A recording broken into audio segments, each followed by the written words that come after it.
On this example, let's talk about the different place values. So we have hundreds, tens, ones, and then a decimal. This goes tenths with a THS on the end, hundredths, thousandths, 10,000ths, 100,000ths, millionths, and so on. So in other words, if they ask you to round to, let's say, the 10th place, you would look to the number at the right. If it is 5 or above, you would add 1. Since this one is not, we would keep it a 0. So look, if they said round to the hundredths, we look at the thousandths. Okay, we're going to round this.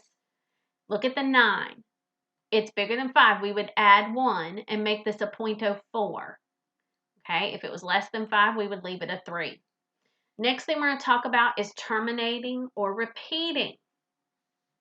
Terminating means it ends. Okay, your decimal ends. Repeating means that it repeats, like 0.36363636. Okay? To do this, you divide it on a calculator. So if you do 7 divided by 8, and you look at your answer, you get 0.875. It ends. Okay? This one is a terminating decimal. The next one, if you do 13 divided by 150 on a calculator, you end up with 0.08, and then there's a 6 with a bar over it. That means that 6 keeps going, 0.0866666666. So this one is repeating. If we do 6 divided by 75 on a calculator, you end up with 0.08. That one ends. It does not have a bar over it, so that one is a terminating decimal. Remember, if it has a bar over it, that means that that repeats. So on this example, we're going to take the terminating decimal, which means it ends, and we are going to write it as a quotient of integers, a fraction. Okay, this is tenths, hundredths, thousandths.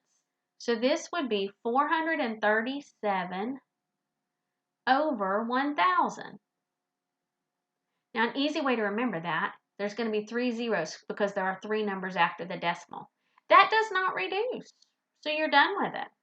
Now, on this one, you have a whole number, 8, and then we have 2 tenths, so 2 over 10, okay? Now, 2 over 10 will reduce to 1/5. Let's go ahead and reduce that.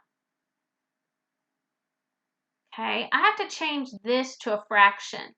My denominator is 5, so that would be the same as 40 over 5 plus that 1 over 5. So when I write this, it's going to be 41 over 5.